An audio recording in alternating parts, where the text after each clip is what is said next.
Um dos blocos mais importantes existentes no mundo é exatamente a União Europeia. Essa organização ela tem uma história que começa no finalzinho da Segunda Guerra Mundial. As suas origens, portanto, estão vinculadas ao ano de 1944, quando tivemos a formação de uma organização chamada de Benelux.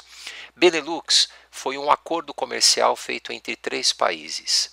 Esse BE representa Bélgica. Esse NE é de Nederland, que para nós seria a Holanda. E exatamente esse Lux é de Luxemburgo. Esses 3 países, no ano de 1944, assinaram um acordo para estabelecer um livre comércio entre si.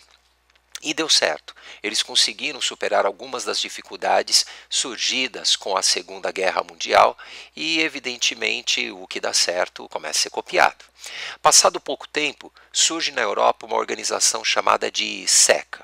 Isso aconteceu no ano de 1952. SECA significa Comunidade Europeia do Carvão e do Aço, ou seja, uma organização que vai comercializar livremente esses 2 produtos. Quem fazia parte dessa organização?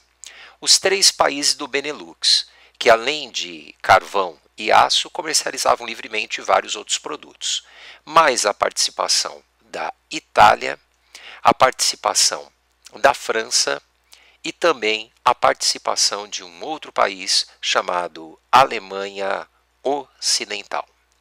Essa ideia deu certo. O livre comércio de carvão e aço deu muito certo entre eles, a ponto de, passado apenas 5 anos, os mesmos 6 países que faziam parte do SECA estabeleceram o chamado Tratado de Roma. O Tratado de Roma foi importante porque ele vai criar o chamado Mercado Comum Europeu. Eles estabelecem, a partir de 1957, um livre comércio de vários produtos. E a ideia pegou e teve a adesão de diversos países. Esse mapa nos dá uma ideia de quais foram os primeiros países a fazer parte do Tratado de Roma, ou seja, a integrar o mercado comum europeu. Aqui notamos Portugal, Espanha, França, Itália, Grécia, a própria Alemanha, Dinamarca, Holanda, Luxemburgo, Bélgica, Reino Unido e a Irlanda. Esses países é que vão ser aqui os criadores do mercado comum europeu. E ora, esses mesmos países que vão criar o mercado comum europeu, integrando comercialmente algumas nações, são aqueles que na década de 1990 estabelecem o Tratado de Maastricht. O Tratado de Maastricht ele foi importante porque ele reforçou os acordos comerciais, ampliou relações entre os países membros. Ou seja, é a partir do Tratado de Maastricht que se estabelece um cronograma para a formação de uma moeda única. Uma moeda única que hoje nós denominamos de euro. E além de termos esta moeda única sendo estabelecida a partir do Tratado de Maastricht, também eles estabeleceram em Maastricht o que nós chamamos de 4 liberdades.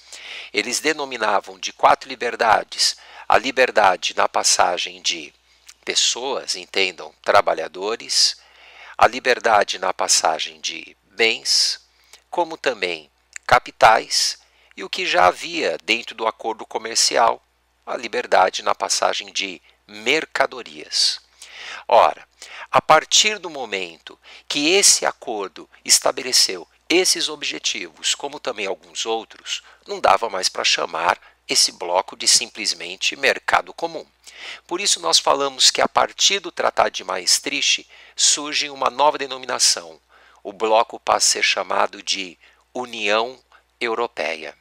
E como União Europeia foi recebendo a adesão de diversos outros países.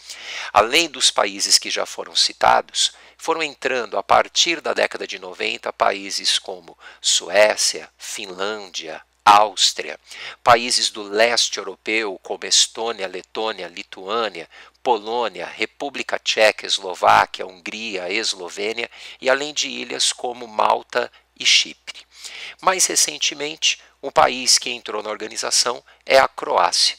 E hoje ela conta com 28 membros. A gente também tem que lembrar uma outra coisa. Além do Tratado de Roma, além do Tratado de Maastricht nessa história da formação da União Europeia, vale a pena também comentar dois outros tratados, dois outros acordos. Um deles é o Tratado de Lisboa, estabelecido a partir de 2007. Esse Tratado de Lisboa, ele foi importante porque ele gerou um fortalecimento nas decisões do Parlamento Europeu. Um fortalecimento do Parlamento Único. Cada país da União Europeia tem o seu parlamento próprio, mas a partir do Tratado de Lisboa, as decisões que são tomadas no Parlamento Comum são levadas mais a sério, são organizações aqui que vão ser decisivas para o futuro do bloco como um todo. E além disso, nós também temos o chamado Acordo de Schengen. Esse Acordo de Schengen, ele é o acordo que estabelece as regras de livre passagem de pessoas, livre passagem de trabalhadores, livre passagem de turistas, livre passagem de cidadãos europeus entre as fronteiras que estabelecem-se entre as nações que formam a União Europeia.